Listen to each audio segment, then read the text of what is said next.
प्यारे बेटियों नमस्कार। स्वागत है एक बार फिर से नई क्लास में। दोस्तों आज की क्लास में मैं आप सभी के लिए राजस्थान चतुर्थ श्रेणी के राजस्थान जीके के इम्पोर्टेंट क्वेश्चंस लेकर आया हूं जो आपके एग्जाम के लिए काफी इम्पोर्टेंट रहेंगे। तो चलिए दोस्तों स्टार्ट करते हैं आज की क्लास। पहला प्रश्न आपसे पूछा गया है, पश्चिमी राजस्थान में प्लाया झील कहाँ पर स्थित है? ऑप्शन है बाड़मेर, जालोर, जैसलमेर या फिर जोधपुर। जल्दी से पहले प्रश्न का राइट आंसर बताइए। पश्चिमी राजस्थान में प्लाया झील कहाँ पर स्थित है, यही आप सभी से पूछा गया है। तो जल्दी से पहले प्रश्न का राइट आंसर बताइए। सभी को साथ साथ में आंसर बताते रहना है। तो बात करें पहले प्रश्न के राइट आंसर को, पश्चिमी राजस्थान में जो प्लाया झील है वो आपके जैसलमेर के अंदर स्थित है। तीसरा ऑप्शन इसका बिल्कुल करेक्ट आंसर हो जाएगा। अगला देखें, अगला पूछा गया है, मेवाड़ का खजुराहो किसे कहते हैं? बाण माता, अंबिका माता, तुलजा भवानी या फिर ब्राह्मणी माता। जल्दी से इसका आंसर बताइए। मेवाड़ का खजुराहो इनमें से किसको कहा जाता है, यही आप सभी से पूछा गया है। तो जल्दी से सभी इसका आंसर बताइए। इंपॉर्टेंट प्रश्न है, परीक्षा में पूछा जा सकता है, तो सभी को इसका आंसर बताना है। मेवाड़ का खजुराहो किसे कहा जाता है? तो राइट आंसर की बात करें, देखिए मेवाड़ का खजुराहो आपके अंबिका मंदिर को कहा जाता है, जो कि आपके जगत उदयपुर के अंदर बना हुआ है। ठीक है ना, जगत उदयपुर के अंदर बना हुआ है। दूसरा ऑप्शन इसका करेक्ट आंसर हो जाएगा।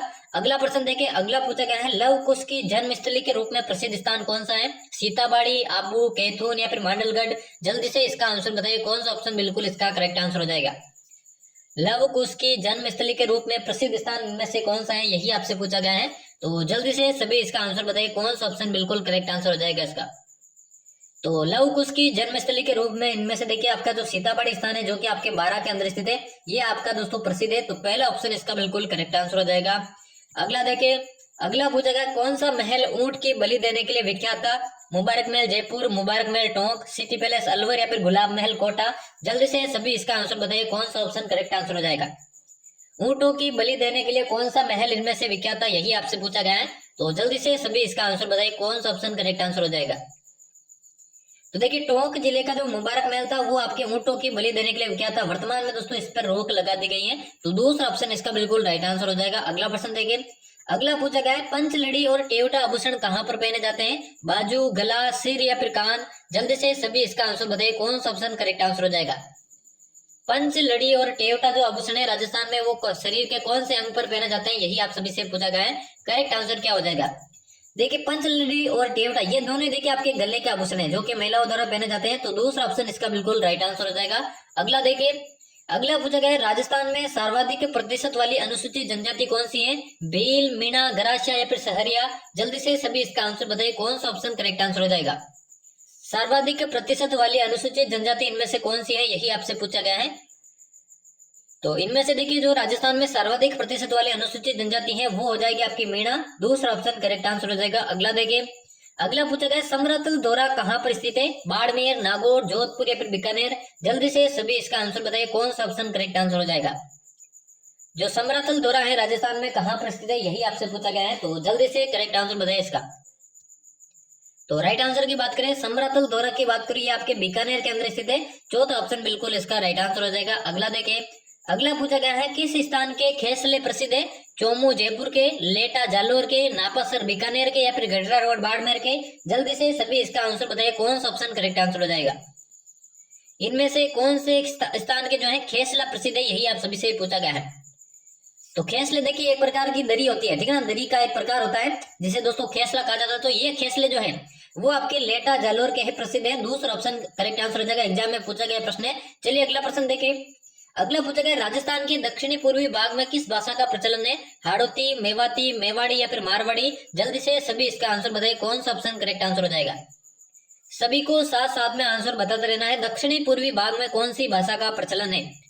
तो देखिए दक्षिणी पूर्वी भाग यानी कि आपके हाड़ौती पठार की बात हो रही है। तो हाड़ौती पठार में आपकी हाड़ौती बोली बोली जाती है। पहला ऑप्शन इसका करेक्ट आंसर हो जाएगा। अगला देखिए, अगला पूछा गया है, बुद्धि विलास किसकी कृति है? कवि मान की, किशोरदास की, सदाशिव की या फिर भक्तराम शाह की। जल्दी से सभी इसका आंसर बताइए, कौन सा ऑप्शन करेक्ट आंसर हो जाएगा। जो बुद्ध विलास है रचना वो इनमें से किसकी रचना है, यही आप सभी से पूछा गया है। इंपोर्टेंट प्रश्न काफी बार एग्जाम में पूछा गया है, तो सभी को इसका आंसर बताना है। बुद्ध विलास की बात करो, आपके भक्तराम शाह की यह रचना है। चौथा ऑप्शन इसका राइट आंसर हो जाएगा। अगला प्रश्न देखिए, अगला पूछा गया, पखेरिया और शिवपुरा घाट कहाँ पर स्थित है? राजसमंद, पाली, अजमेर या फिर उदयपुर। जल्दी से सभी इसका आंसर बताइए, कौन सा ऑप्शन करेक्ट आंसर हो जाएगा। पखेरिया और शिवपुरा घाट राजस्थान में कहाँ पर स्थित है, कौन से जिले में स्थित है, यही आप सभी से पूछा गया है। तो ये दोनों ही घाट आपके अजमेर के अंदर स्थित है। तीसरा ऑप्शन इसका राइट आंसर हो जाएगा। अगला देखिए पूछा गया है, इंदिरा गांधी नहर की जो जयनारायण व्यास लिफ्ट है उससे राजस्थान के कौन से जिले लाभान्वित होते हैं, हनुमानगढ़ और चूरू, जोधपुर और जैसलमेर, जालौर और बाड़मेर, और चौथा ऑप्शन है बीकानेर और बाड़मेर। करेक्ट आंसर बताइए इसका क्या हो जाएगा। और क्लास के एंड में बताना यहाँ से कितने प्रश्न आपके करेक्ट होते हैं, ताकि आपको अपनी तैयारी का अंदाजा लग सके कितनी आपकी तैयारी हो रही है। तो जयनारायण व्यास जो लिफ्ट नहर है उससे आपके देखिए जोधपुर और जैसलमेर 2 जिले लाभान्वित होते हैं। तो दूसरा ऑप्शन इसका राइट आंसर हो जाएगा। अगला देखिए, अगला पूछा गया, सूचना प्रौद्योगिकी पार्क कहाँ पर स्थित है, भीलवाड़ा, कोटा, जयपुर या फिर सीकर। जल्दी से सभी इसका आंसर बताइए, कौन सा ऑप्शन करेक्ट आंसर हो जाएगा। सूचना प्रौद्योगिकी जो पार्क है वो राजस्थान में कहाँ पर स्थित है, तो जल्दी से सभी विद्यार्थी इसका आंसर बताइए, कौन सा करेक्ट आंसर हो जाएगा। और एग्जाम से पहले इसी तरह की डेली क्लासेस लगाई जाएगी जहां से सीधे एग्जाम में प्रश्न पूछे जाने वाले हैं, तो चैनल को जरूर से सब्सक्राइब कर देना। तो सूचना प्रौद्योगिकी जो पार्क है वो आपके जयपुर के अंदर स्थित है। तीसरा ऑप्शन इसका राइट आंसर हो जाएगा। चलिए अगला प्रश्न देखिए। अगला पूछा गया, देश की सबसे बड़ी चांदी की खान कहाँ पर स्थित है, जामसर, देबारी, जावर या फिर डेगाना। जल्दी से सभी इसका आंसर बताइए, कौन सा ऑप्शन करेक्ट आंसर हो जाएगा। देश की सबसे बड़ी चांदी की खान कहाँ पर स्थित है, यही आप सभी से पूछा गया। तो चांदी के मामले देखिए राजस्थान जो है वो प्रथम स्थान पर है, और जावर जो है जो कि उदयपुर के अंदर स्थित है, वहां पर दोस्तों देश की सबसे बड़ी जो है चांदी की खान स्थित है। तीसरा ऑप्शन इसका बिल्कुल राइट आंसर हो जाएगा। अगला देखिए पूछा गया है, राजस्थान में कालकाजी और कावला में किस खनिज के भंडार है, चूना पत्थर के, ग्रेनाइट के, मार्बल के या फिर क्ले के। जल्दी से सभी विद्यार्थी आंसर बताइए इसका। जो कालकाजी और कावला स्थान है वो कौन से खनिज के लिए प्रख्यात है, इंपोर्टेंट प्रश्न तो एग्जाम में पूछा गया प्रश्न है, वापस रिपीट हो सकता है। तो ये दोनों ही स्थान आपके ग्रेनाइट के लिए प्रसिद्ध है। दूसरा ऑप्शन इसका बिल्कुल राइट आंसर हो जाएगा। अगला देखिए, अगला पूछा गया है, भक्त शिरोमणि कर्माबाई का पेनोरमा कहाँ पर स्थित है, नारायणा, जयपुर, खंडेला, सीकर, देशनोक, मुंडावर, अलवर या फिर कौन सा ऑप्शन करेक्ट आंसर हो जाएगा। जो भक्त शिरोमणि कर्माबाई है इनका पेनोरमा कहाँ पर बनाया गया है, यही आप सभी से पूछा गया है। तो जल्दी से सभी विद्यार्थी आंसर बताइए इसका। तो कर्माबाई का जो पेनोरमा है वो खंडेला, सीकर में बनाया गया है। दूसरा ऑप्शन इसका राइट आंसर हो जाएगा। अगला प्रश्न पूछा गया है, 2011 की जनगणना के अनुसार राजस्थान की कुल जनसंख्या थी, तो 6.86 करोड़, 5.86 करोड़, 7.86 करोड़ या फिर 8.86 करोड़। जल्दी से सभी इसका आंसर बताइए।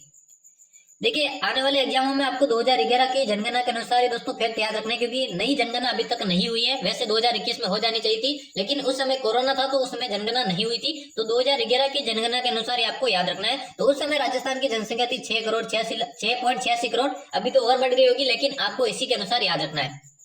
अगला देखिए पूछा गया, लंबी और शाही बावड़ी कहाँ पर स्थित है। एक तो देखिए आपकी लंबी बावड़ी और एक आपकी शाही बावड़ी, ये दोनों बावड़ियां दोस्तों कहां पर स्थित है, भरतपुर, अलवर, धौलपुर या फिर जयपुर। जल्दी से सभी इसका आंसर बताइए, कौन सा ऑप्शन करेक्ट आंसर हो जाएगा।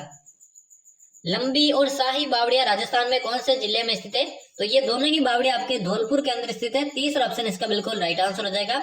अगला देखिए पूछा गया, निम्न में से कौन सी खारे पानी की झील लूणी बेसिन में स्थित है, तलवाड़ा, सिलीसेड, पचपदरा या फिर नक्की झील। लूणी बेसिन में इनमें से कौन सी झील स्थित है, यानी कि जहां से लूणी नदी निकलती है ना, वहां पर इनमें से कौन सी जो है एक झील स्थित है। तो जल्दी से सभी इसका आंसर बताइए। देखिए तलवाड़ा तो आपके हनुमानगढ़ में है, जहां से लूणी नदी नहीं जो गुजरती है। सिलीसेड अलवर में, वहां पर नहीं गुजरती है। नक्की झील सिरोही में, यहाँ पर भी नहीं जाती है। तो पचपदरा इसका बिल्कुल करेक्ट आंसर हो जाएगा। चलिए अगला प्रश्न देखिए, और आज के महत्वपूर्ण प्रश्नों की क्लास का ये अंतिम प्रश्न होने वाला है। यहाँ पर पूछा गया, वह नदी जिसका उल्लेख ऋग्वेद में मिलता है और जो पूर्वी पंजाब से राजस्थान में बहती है, तो कौन सी हो जाएगी वो नदी, माही नदी, कांतली नदी, लूणी नदी या फिर घग्गर नदी। जल्दी से सभी इसका आंसर बताइए। पूर्वी पंजाब से राजस्थान में बहती है और जिसका उल्लेख ऋग्वेद में भी किया गया है, तो एकमात्र वो नदी हो जाएगी दोस्तों आपके घग्गर नदी, तो जो कि दोस्तों सरस्वती नदी के प्राचीन अवशेष के रूप में जानी जाती है। तो चौथा ऑप्शन इसका बिल्कुल राइट आंसर हो जाएगा। दोस्तों आज की क्लास ये समाप्त करते हैं। क्लास कैसी लगी कमेंट जरूर कीजिएगा, और अभी तक चैनल को सब्सक्राइब नहीं किया तो सब्सक्राइब करके अपने सभी मित्रों के साथ ये वीडियो शेयर कीजिएगा। धन्यवाद।